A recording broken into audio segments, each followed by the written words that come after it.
Bolivia tidak ada habisnya untuk dijelajah. Alamnya yang beragam membuat siapa saja berdecak kagum. 3 jam dari La Paz, ibu kota Bolivia, ada kota Yungas. Keindahannya terkenal hingga ke seluruh dunia. Yungas juga menjadi salah satu daerah wisata paling utama di kota La Paz. Dalam 1 tahun, Yungas menarik sekitar 25.000 turis untuk datang. Nah, kegiatan yang mereka incar bersepeda.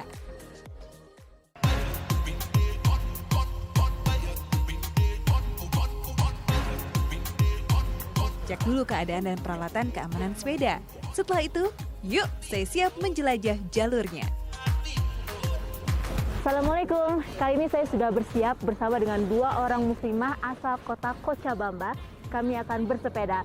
Tapi kali ini trek yang akan kami lalui bukanlah trek biasa karena kami akan melalui Yungas Road yang biasa disebut sebagai jalanan paling berbahaya di dunia atau bisa juga kita panggil Death Road. Are you ready? Bismillah.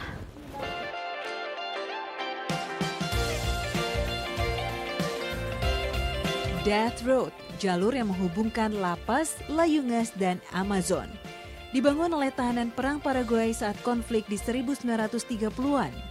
Memiliki panjang sekitar 69 km, jalur ini dikelilingi Cordillera Oriental, yaitu rangkaian terluas dari 3 cabang pegunungan Andes Kolombia. Gak heran pemandangan yang disuguhkan, wow, sangat menakjubkan.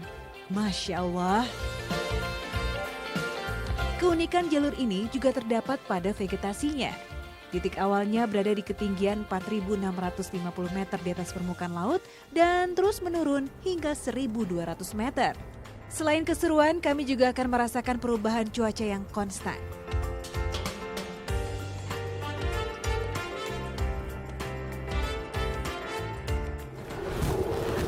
Benar-benar seru sekali. Dari tempat pertama tadi ke sini kami hanya menurun, jadi tidak harus mengayuh sepedanya, tapi adrenalinnya benar-benar terpacu dan anginnya cukup besar dan udaranya cukup dingin di sini. Sejak tahun 50-an, Death Road merupakan satu-satunya jalur penghubung antara kota La Paz dan region Yungas. Gak heran berbagai kendaraan melintas di sini.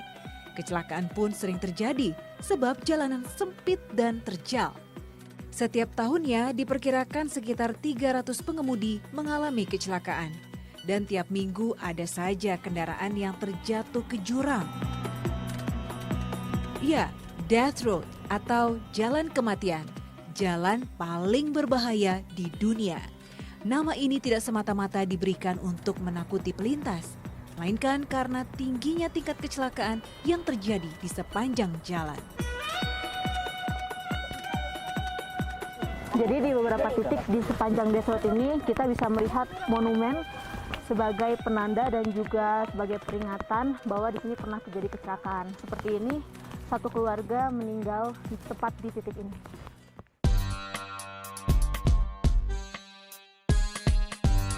Untuk mengurangi kecelakaan, pada 2009 pemerintah Bolivia membangun jalan alternatif yang lebih aman. Para pengemudi kini tidak harus takut berkendara.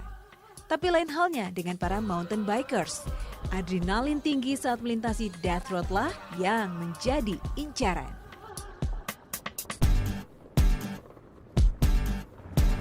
Welcome to the most dangerous area of the Death Road. Kalau tadi jalanannya masih berupa aspal, sekarang kita memasuki jalanan bebatuan. Dan di area sini adalah area yang paling banyak memakan korban dulunya karena memang masih dibuka untuk umum. Tapi sekarang area ini hanya dibuka untuk para pesepeda. Di jalur ini tantangan yang kami hadapi jauh lebih besar. Menurut peraturan, kami harus tetap berada di sebelah kiri demi keamanan. Tapi ini berarti kami harus berdampingan langsung dengan jurang. Sensasinya sangat berbeda dengan trek aspal tadi karena di sini lebih susah. Bebatuannya cukup membuat sepedanya sulit untuk dikendalikan. Selain pemandangan gunung, hutan Amazon, dan jurang, lagi-lagi kami menemukan beberapa monumen penanda kecelakaan.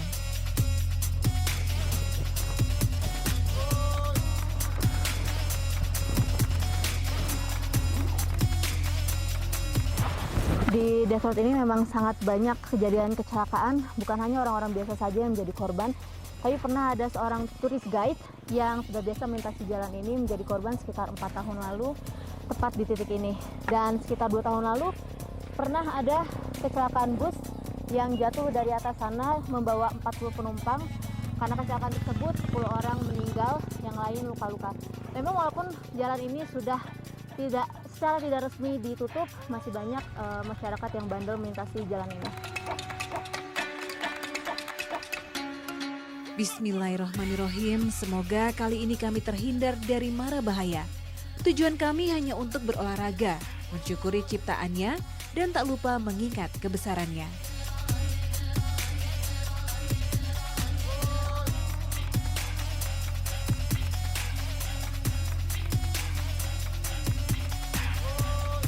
Bersepeda di sini cukup membuat lelah.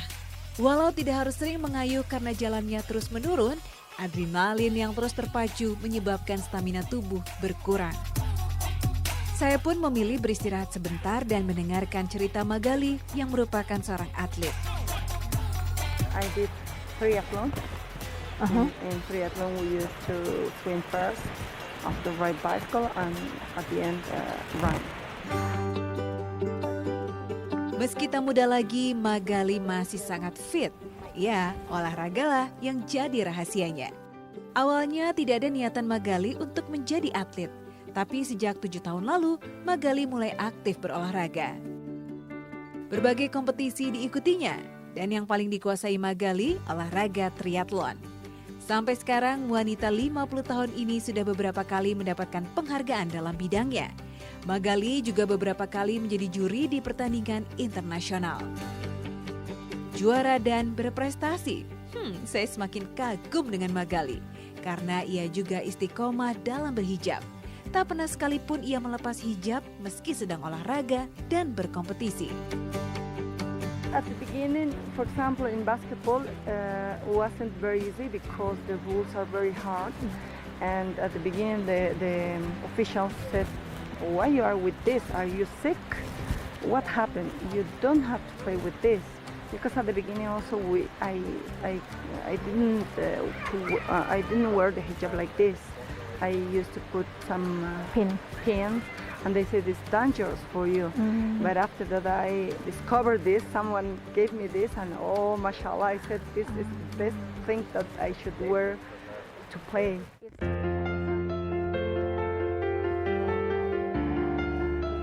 Bagi Magali yang sudah 26 tahun menjadi muslim, mengenakan hijab sudah menjadi kewajiban mutlak yang tidak bisa diganggu-gugat.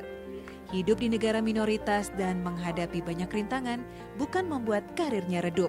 Justru Magali mendapatkan banyak prestasi. I think it is very important to say everybody in the world, Muslim girls, must have fun using our hijab. It's our right to have fun, to be athlete if you can, and it is possible to do it. Setelah berbincang, kami melanjutkan perjalanan. Cuaca semakin lama terasa semakin panas karena kami memasuki area tropis Amazon. Pemandangannya tentu saja indah sekali. Dan untuk menikmatinya, kami mencoba zip line.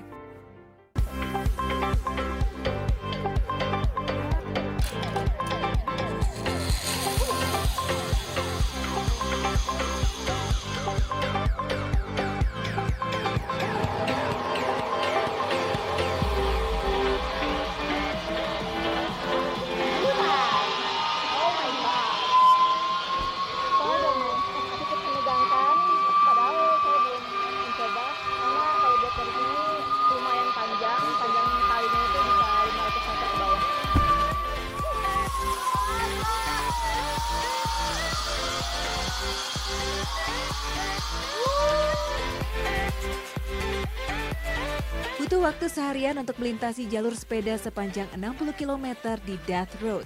Ya, melintasi Death Road semakin meyakini saya bahwa kematian itu sangat dekat dengan kita.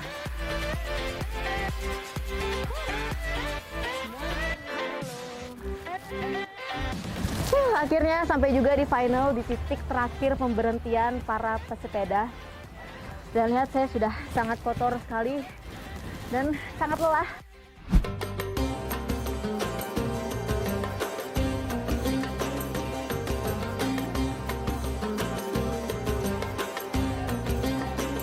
Beramal tidak melulu dengan cara memberikan uang maupun makanan kepada yang membutuhkan, tapi bisa juga dengan memberikan jasa, seperti Dr. Aiman yang merupakan imam di masjid di lapas ini yang memberikan jasa pengobatan gratis bagi mereka yang membutuhkan pertolongan kesehatan. Harapannya, klinik bisa dibuka setiap hari selama minimal 8 jam. Tapi karena keterbatasan waktu dan tenaga, sementara hanya bisa dijalankan 2 jam dalam sehari. Target pasiennya para muslim di kota La Paz, karena banyak dari mereka yang tidak mampu menanggung biaya rumah sakit swasta. Tapi tentu masyarakat umum juga bisa datang ke sini.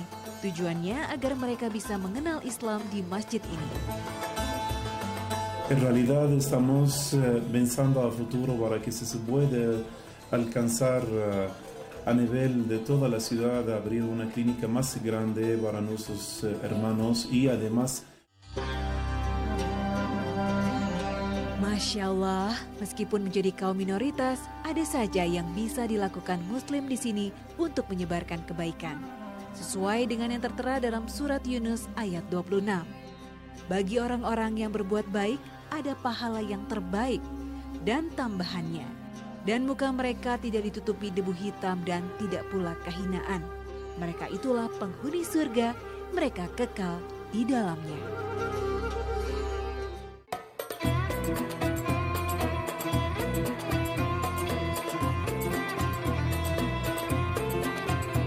Kita yang hidup di Indonesia pasti dengan mudah bisa menemukan buku atau artikel tentang Islam.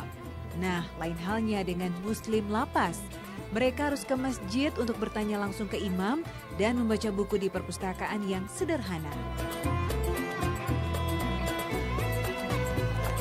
Saya merasa sangat beruntung tinggal di Indonesia karena bisa mendapatkan banyak sekali literasi tentang agama Islam untuk belajar.